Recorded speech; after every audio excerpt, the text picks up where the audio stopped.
Dados niki kula namung maos niki jenengan kitab niki hadiah nggih jenengan beto mawon. Mungkin seumur-umur maca nggih niki wonten acara nggih terus nggih ora kok terus sampai mati nggih mboten nggih mesti mati kapan-kapan nggih mati nggih biasa. Tapi kula niku wingi-wingi jen kepikiran nggih kula kepikiran supados saya ngaji itu kan mulai 2004. Cuma sing ngaji teng mriki terbuka mulai 2005 pinten. Jelas niki tajdidun niat bahwa pertemanan kula jenengan niku kabeh napa fillah. Insyaallah nak pertemanan niki fillah njeng ben jenengan diberi satu mimbar yang semuanya serba nur. Itu gini niku tiang-tiang sing kekancan krana napa Allah. Mun ajenengan ngandel kula, kekancan krana Allah iku mboten kudu sedekah teng kula, hormat kula mboten. Misale sing seneng sedekah nggih angsal. Sing mboten seneng nggih angsal nak pertimbangane Islam. Misale timbang dhuwit tak kena Gus Bak wis sugih tak kena bojoku wae sing melarat. Itu nggih Islami, paham nggih? Paham nggih? Niku nggih napa? Islami. Sementing aja krana medhit. Dhuwit tak kena Gus Bak iman, tak kena bojo iman, tak kena anak iman, tak kena mbah iman. Itu bodho nek pun keliru banget. Ini penting kalau aturaken kalau akhir-akhir ini sering nopo guys, sering ngipi, sering pancen susah. Kulo nganti sakniki susah kulo teng donya ku sitok nggih. Maksiat itu menciptakan ekonomi. Jadi kulo niku seneng ibadah teng donya namung haji. Mboten seneng haji, seneng sistem ibadah haji. Niki logikanya gini nggih. Misalnya ada doli sebelum ditutup. Kalau ada komplek prostitusi itu artinya kan transaksi seksnya juga bayar. Nanti di seputar situ ono bakul mie. Mungkin taksi malam-malam yang nganterkan hidung belang. Nanti mungkin seputar situ juga laris. Macam-macam. Makanya itu yang diwawancarai di Keramat Tungkak dulu di Jakarta itu lucu. Ada bakul mie itu orangnya soleh. Dia ya tidak pernah zina, ya tidak pernah apa-apa. Tapi dia bakul mie seputar situ. Ketika ditutup ditanya, kamu susah ya? Susah sekarang sepi. Itu kan lucu.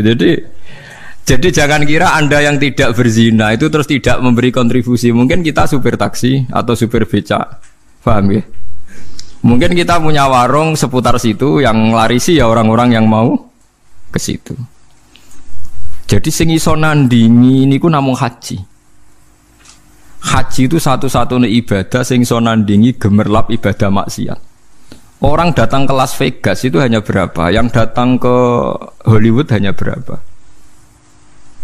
Tapi kalau yang datang di haji itu melibatkan ada hotel, ada catering, uangnya triliunan yang dikorupsi di Indonesia saja napa? Triliun. Artinya satu ibadah yang ibadah tapi nyiptakno napa ekonomi. Selama ini ekonomi itu masih kalah dengan maksiat. Ayo penjualan tasbih mbek kondom kathah pundi. Yang bisa nandingi itu hanya napa? Haji. Bahkan saya diceritani teman-teman itu yang hidup, yang sekolah di Italia itu. Vatikan itu paling susah itu mikir haji karena kota suci Roma itu tidak serame apa Ka'bah.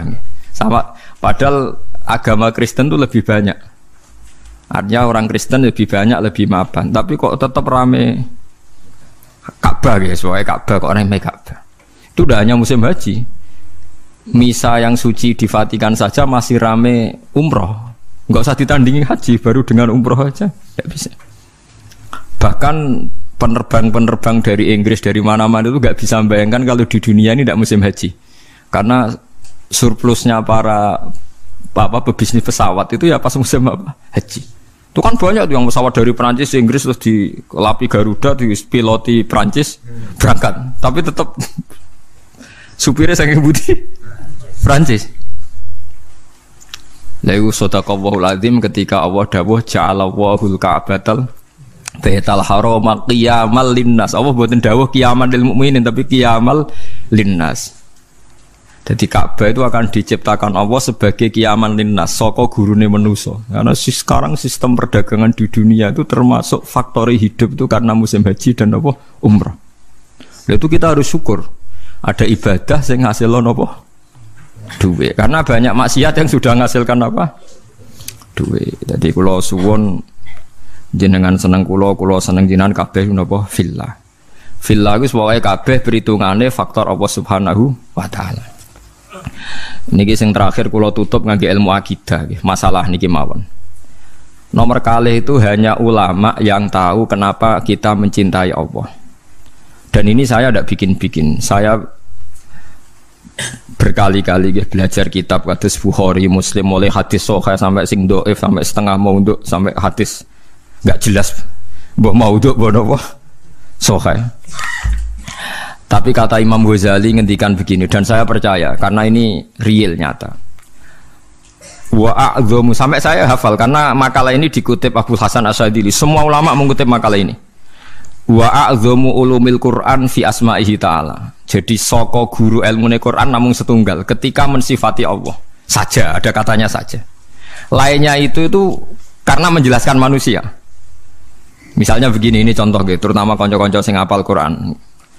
Misalnya Allah hanya dawuh datar gitu. Wa huwal ladzi yuhyi wa yumit. Wa huwa ta Allah wa alladzi dzat yuhyi kang maringi urip sapa Allah wa yumitu lan maringi mati sapa Allah.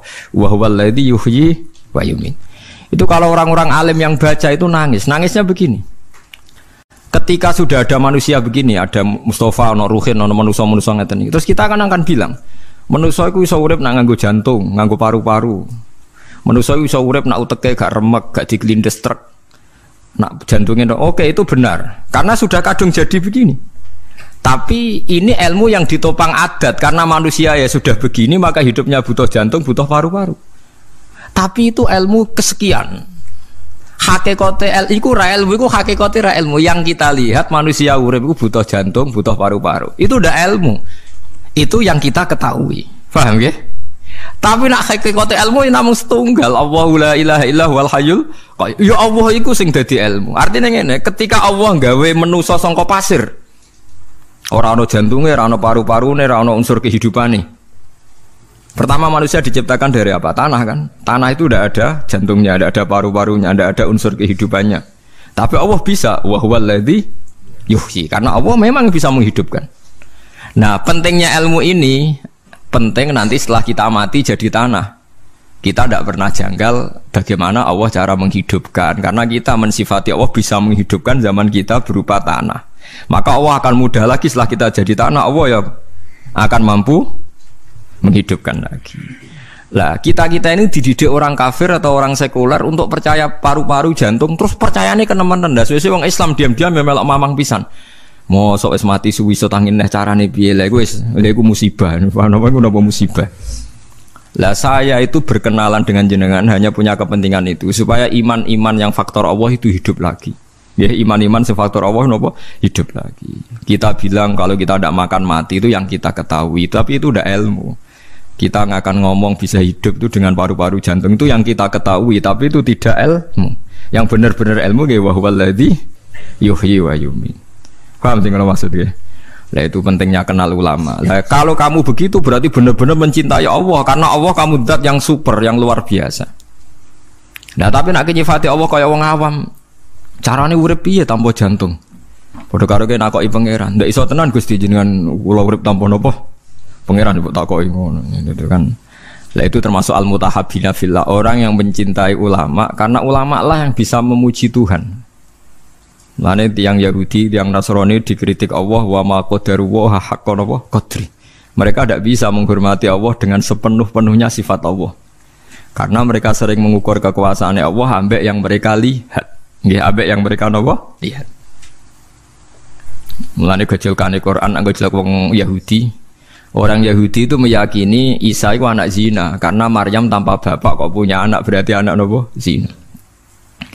Terus cari pangeran anggota wong Yahudi jarene cerdas pikir kok. Cara pangeran yo gampang. Inna masalah Isa inta wahi kama salih nopo Adam. Nak Isa iku mukhal mergo tanpa bapak kudune wong Yahudi luwih ingkar anane Adam. Adam malah tanpa bapak tambah ibu. Lah ya iku pentingnya ngaji. Ngaji iku sono pembanding.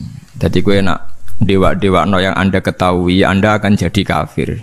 Meskipun gak kafir yang terang-terangan, tapi kafir diam-diam. Perkara ini meragukan kekuasaannya apa? Allah. Jadi kulane kan delok wong nggih bingung. Aku nak ra umume wong jare ra pinter, nak kaya umume wong dadi setengah kafir. Ya memang repot jadi ulama, tapi harus berani ngomong. Nah, itu tadi makanya Imam Ghazali bilang Quran ilmu tertinggi itu ketika hanya nyifati Allah. Kata wa huwal ladzi yuhyi wa yumiit. Allah bisa menghidupkan tanpa syarat. Wa yumiit ya tanpa syarat. Jadi ya itu begitu. Misalnya begini bedanya ya. Saya bisa hidup kan karena makan, karena minum. Tapi orang Islam disuruh yakin ada makhluk Allah di sana yang kita tidak tahu, namanya malaikat. Itu hidupnya jutaan tahun tanpa makan, tanpa minum. Itu kalau ulama langsung tahu, kita dengan malaikat tidak ada bedanya. Artinya kalau Allah bikin Jibril butuh makan ya bisa. Kita dijadikan kayak malaikat tanpa makan, ya bisa. Karena ujung-ujungnya keputusan tertinggi, malaikat rah butuh mangan ngono iku ya ora krana saktine malaikat, tapi krana kersane Allah. Kita digawe lemah ngene iki ya ora krana kita lemah, ya mergo kersane Allah. Itu disebut napa wa wallazi yuhyi wa yumiit. Paham gini, ini penting kalau aturakan. Terus kalau nggak mungkin hanya sekali niki mukaddimai kitab ini sudah saya cek hadisnya. Ini kan kitab Ihya, terus yang terakhir itu sarahnya Ihya Sayyid Zabidi. Sayyid Zabidi itu yang mensarai Ihya. Kebetulan kalau kemarin-kemarin itu sering menghatamkan Ihya urut, maksudnya buatan maca acak, buatan urut. Nah sampai kan yo ora urut yo ora hatam. Jadi artinya umpama maca yo mungkin tahu hatam tapi ora urut. Kayak ngaji kilatan nak ngaji hatam tapi mboten apa? Urut. Ihya itu dikarang tahun 450, beliau lahir kapundhut 505. Ora ono sing nyarai, 600 tahun enggak ada yang mensarai. Sing nembe tahun 1200 wonten sing nyarai, tiyang alim saking Yaman. Termasuk Sayyid Dzurriyyah Kanjeng Nabi ini jenis Sayyid Murtadho napa Az-Zabidi. Wonten sing maca Zubaidi, tapi kalau nak maca Az-Zabidi. Nah, ketika saya baca itu terakhir beliau di kesimpulan pada akhirnya sing diridani Allah itu nanti hanya orang yang saling mencintai karena napa Allah. Karena ini yang menciptakan agama, kata beliau, karena ini yang menciptakan apa? Agama. Terus Sayyid Zabidi nyontohkan orang Islam yang paling fasik hukumnya gimana, ini juga ikut menciptakan agama. Ini misalnya begini ya, di Jogja misalnya kan mayoritas Islam. Masih preman jenenge Nur Aini, enggak misalnya sing wong nakal jenenge Solikati, sebagai masih gitu. Paling ndak itu kalau ditanya masjid itu roh, ya ora janggal nak orang Islam. Ya kita menjadi mayoritas di Jumatan raisin, sampai sholat raisin, mergo mayoritas Islam. Meskipun ketemu orang-orang yang tidak nopo sholat. Tapi kalau ada misalnya hidup di Australia atau hidup di Ambon ya, namanya siapa Martinus, sopo jeneng Kristen, terus kita takok apa sholat, kita takok masjid rawani, wes meragukan orang era jelas, sing ditakoki tidak nopo Islam. Tapi wong fasik sing ora sholat lah asal Islam, kita takok masjid ora sungkan wong dekne Islam. Itu zaman Sidina Umar ngendikan apa orang fasik Islam dapat saham ghanimah, jawab Umar dapat karena memperbanyak kuantitas. Lah iku ya al-mutahabbina napa? Fillah. Kula niku nate diceritani kanca-kanca tangga kula sing kerja teng Malaysia, TKI teng Malaysia. Itu pernah satu kapal tuh saking banyaknya penumpang itu ada Jumatan karena pas dina Jumat. Walhasil penumpang sebagian sing non muslim gak seneng. Karena dak bawah itu dipakai Jumatan, yang tempat publik itu dipakai Jumatan. Wong Islam senengane ganggu wong ae, wong kapal wek wong akeh dienggo Jumatan. Itu sing ngomong ngono dijotosi. Sing ujune sing jotosi sing ora Jumatan. Dadi yo dene ra Jumatan jagongan mbek Cina. Ngono niku tangga kula. Aku ra trimo Gus tak jotos. Lah kowe Jumatan nggih mboten. Jadi jangan kira orang Islam yang tidak Jumatan itu tidak bela yang apa Jumatan. Kok dua iman, dua apa? Dua iman. Ya Islam sing kereng-kereng nonton itu terus soleh kok sampean nggih boten. Nggih seru-serunan nonton mawon, tapi nggih penting. Lane ngendikane sing aran hikam, umpama nure wong mukmin sing maksiat itu dipadangno iku tembus langit sampai akhir bumi. Iku mukmin sing napa? Maksiat. Mergo ana nure iman, nggih ana nure iman. Lah nure iman ngopo? Ndekne nyebut Allah. Coba yang mentabukan Tuhan Yesus itu siapa? Wong Islam sak donya mergo darani pangeran namung Allah Subhanahu wa taala. Artinya ndekne duwe ketakwaan iku nyingkir liyane Allah kemungkinan menjadi Tuhan. Dia tetap ikut sebagai duta kita menafikan selain Allah kemungkinan jadi Tuhan. Soal dekne zina, maksiat, maling ya iku maksiat ngono ae, tapi tetep dekne membunuh orang mlakune teori non apa Islam. Lha sampeyan saiki hitung secara ekonomi, muga kowe dadi pangeran. Kowe mari ora roh nek Allah ngitung per miskolan apa? Cara saiki hitung cara model dagang. sak Bantul lah misalnya contoh sak Bantul iku Islam kabeh, gak salat kabeh. Sing salat iku mau 10%, berarti butuh masjid misalnya 100. Tapi berhubung Islam kabeh gak butuh gereja blas. Berarti kan gak ada sistem bisnis yang karena faktor nopo gereja. Atau patung Yesus ora payu, gereja ora payu, mergo Islam kabeh. Artinya sebab gak ono gereja itu sebabnya apa? Sebab pokoknya Islam soleh asal Islam. Lho boten tak bedheki. Sebabnya ora ono gereja itu asal Islam apa kudu Islam soleh? Asal Islam.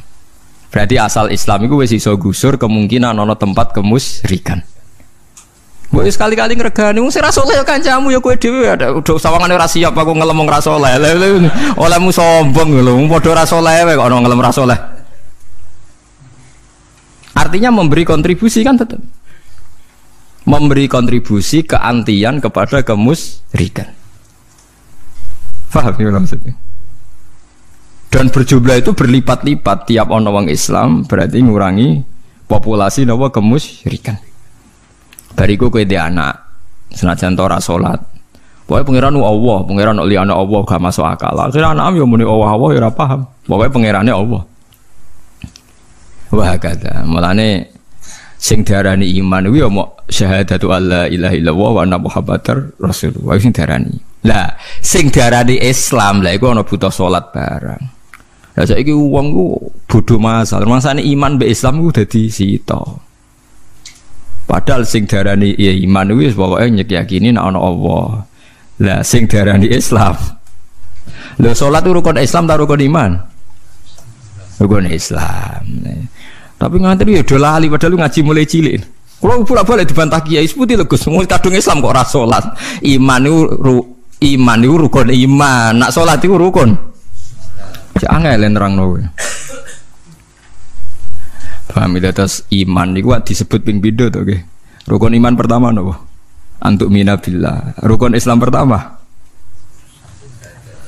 syahadat. Berarti kan iman nak Allah kan dua kali kan.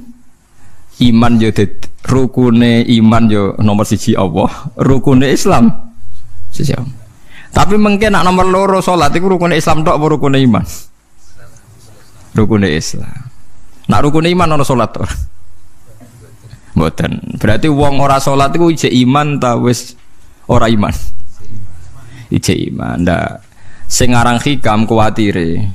Kalau Anda benci sama orang-orang Islam sing nakal, orang Islam yang nakal ini punya kontribusi mentabukan kemusyrikan. Dong gitu, misalnya dulu kasus di Iran, dulu orang itu nyembah api, Wasani itu nyembah api. Gara-gara mereka dua iman itu udah mencoba mateni api. Ya orang pati sholat tapi wis iman. Api kok pangeran dipateni ya kena. Sesuai sak Iran itu Islam kabeh, iman kabeh. Di Irak juga gitu, dulu percaya Harut Marut, Babylon kota tenung. Gara-gara wong do iman hilang kabeh. Begitu juga teng Jawa, baru kaya rata-rata wong Islam senajan ora salat, iman senajan ora salat, ya tetep ibadah-ibadah non muslim kan sithik kan. Iku baru kaya wong saleh apa baru kaya asal Islam? Baru kaya asal Islam. Soal mereka ndak salat, soal mereka ndak bener ya kita bina, tapi aja mbok anggap terus mereka kafir. Piye wae mereka itu menyumbang penghapusan simbol-simbol kekafiran. Mulane ge dadi aliran-aliran sing gampang ngafirno wong. Mereka ku anti liyane Allah kok mbok napa? Mbok kafirno. Lah ngeten iki jenenge ya al-mutahabbina napa fillah. Jadi sadar kontribusine tiyang Islam fasik tenggene jumlah kuantitas tiang napa? Tiang napa? Islam. Paham gitu terus Allah nu ngitung nu per miskola napa dzarrah nggih, per napa miskola napa dzarrah. Lagi kuatir kula ngoten niku nggih. Bisnis prostitusi ngelahirno bisnis. Bisnis tinju kados teng Hollywood, teng Las Vegas itu ngasilno bisnis. Bisnis penjualan CD porno yang ngasilno bisnis. Ini kalau bisnis ini terlalu kuat, lama-lama dunia ini bergantung sistem maksiat. Nak sistem maksiatnya tutup, bisnisnya tutup. Seperti tempat-tempat maksiat dulu di Doli, di Keramat Tungkak ditutup. Yang protes tidak hanya lonte-lontenya, tapi pedagang mie protes, taksi seputar juga protes, tukang ojek protes. Padahal mereka orang-orang soleh. Artinya tidak terlibat begitu. Tapi sudah menjadi sistem apa? Bisnis, sistem ekonomi. Lah kula suwun jenengan dalam kesalian nak iso juga jadi sistem nopo ekonomi supaya lebih kuat. Ini kados Ka'bah niku. Ja'alallahul Ka'batal Baital Harama qiyamal linnas. Jadi sekarang pesawat-pesawat di dunia nak musim haji seneng mergo di order di beberapa negara Islam. Itu kalau ndak bisa bangkrut itu. Lah mesti payune uji antri bisa. Di kula suwun lewat ngaji niki jenengan tambah seneng teng Allah nggih, seneng teng ibadahe napa apa. Nggih liwat ngaten niki. Lah iku nak sampean seneng kula seneng jenengan faktor pangeran fillah niku jeng ben diangkat pangeran terus diumumno ainal mutahabuna napa bijalali. Dadi niki hadis sahih tenggene Bukhari wonten teng Muslim wonten al yauma udzilluhum yauma la dzilla illa dzilli. Terus mulane sampean ora usah seneng macam-macam pun. Pokoke nek seneng bojo nggih piye wae iki sing nolak zina. Mas yo ngamukan wis. Barokah bojo iki kowe ora selingkuh. Aja kok gara-gara bojo kereng malah selingkuh lek malah kuwale-wale kowe. malah kuwale-wale. Jadi ke dawuh Imam Ghazali misalnya ke seneng bojo mbok anggap penolak zina iku yo berarti ke seneng fillah. Seneng duwe anak mergo sok ben niku calon penerus sujud berarti seneng napa? Fillah. Terus seneng wong Islam sing ora tau salat, ora tau zakat, mergo piye wae anti kemusyrikan, anti nyembah liyane Allah, iku ya seneng fillah. Ya semuanya ya ada kadarnya, tapi piye wae asal mukmin berarti dekne anti Tuhan selain Allah. Pun kita terus niki kitab jenengan simpen pokoke bahwa niki napa memperbarui ukhuwah nggih, memperbarui ukhuwah bahwa hubungan kula jenengan niku fillah. Mulane kula mboten nate kecewa mbek jenengan, mbok kurang sopan, mbok kurang apa mboten roh. Mboten roh. Ora sopanem piye ora roh. Sopanem piye mboten roh. Iki kula niati kula ngaji teng mriki seneng napa fillah. Lah kangge kanca-kanca sing hafal Quran sing saged ngaji kula suwun nak maca Quran terutama ning sifate Allah niku sing sifat hakiki. Liyane niku disebut Quran karena menjadi hukum publik. Ya kados tadi misalnya sampean jagoan mbek tiyang ditakoki. Misale Ruhin jantungnya dicoplok urip ta ora? Nggih sampean jawab ya Ruhin nak jantungnya dicoplok ya mati. Nak disembelih ndase prudul mati ta ora? Ya mati. Tapi kowe ra iso nyifati Allah. Allah iso gak gawe Ruhin ndas tok urip. Tetap kita sifati sakit. Ya, tetap kita sifati sakit. Lah misalnya kita memaksakan terus bayangno piye ya udah tok urip. Ya guys saiki bayangno zaman pasir dadi Nabi Adam piye? Lah iku melane kadang Allah iku ora nyebut objek tapi mau nyebut wa huwallazi yuhyi wa yumit. Allah sing nguripno lan sing matekno gak nyebut objek. Mergo nek nyebut objek, wong ra iso bayangno ndas keputul urip, wong tanpa jantung urip. Mergo kesuwen oleh delok wong urip ku syaraté nganggo sirah. Paham ya? Tapi misalnya kowe dadi Nabi Adam. Misalnya kowe bayangno dadi Nabi Adam barang rapopo kowe bayangno dadi Nabi Adam. Tuwangi ning donya dhewean. Gusti kula keng pundi? Niku lho kok pasir. Menawa Nabi Adam malah janggal. Ana wong kok ora percaya. Menawa nak ketemu pasir kok ora dadi aku ya. Mergo dekne ngerti ku jenise, napa? Mergo ngerti ku apa? Cara kowe dadi Nabi Adam dhewean. Angger dikandani pangeran niku kula urip keng pundi Gusti? Iki lho kok pasir. Menawa tiap roh pasir kok gak dadi aku, malah dinteni dadine kan? Karena dia pengetahuannya tunggal, materinya kok apa? Materinya kok apa? Pasir. Nah, makanya ilmu yang kita ketahui sekarang itu jangan menipu.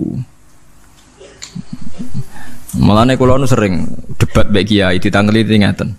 Gus, mosok wong ning panase neraka jek iso urip. Lah piye napa nek neraka urip ra iso? Ketoke kok angel, Gus. Lah ada nyoal neraka kok koyo PKI ya meneh. Masuk kita alal-alal banyu ayo ora iso urip. Ada sing soal neraka mesti kecampur PKI. Kita ini kan menjadi aneh, seakan-akan menggugat mosok ning neraka panas ngono wong iso urip. Kenapa objeknya neraka ora ngenyek Islam, ngenyek agama? Padahal kita juga gak bisa membayangkan urip dicelupno banyu, dilelep-lelepno. Kowe iso urip ta? Ndak bisa kan? Lha ya rak padha-padha ra iso iku kudune contone aja neraka, iku contoh agama, contone banyu ditimbun ning tanah. Kalau nuruti ilmu manusia tidak bisa bayangkan hidup kan tidak hanya di neraka kan, ditimbun tanah ya tidak bisa hidup, ditakok jero banyu tidak bisa hidup. Lah podo Kita sendiri aku dhewe bayangno ning donya iso urip ya aneh. Wong ora ro sebabe urip kok iso urip.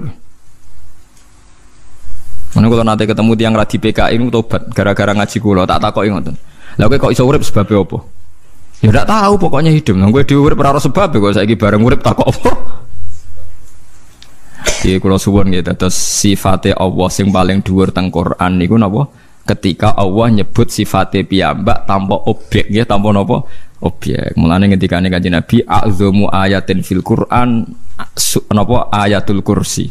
Mergo mboten nyebut napa objek namung Allahu la ilaha illa huwal hayyul qayyum. Allah ndat sing berdiri sendiri.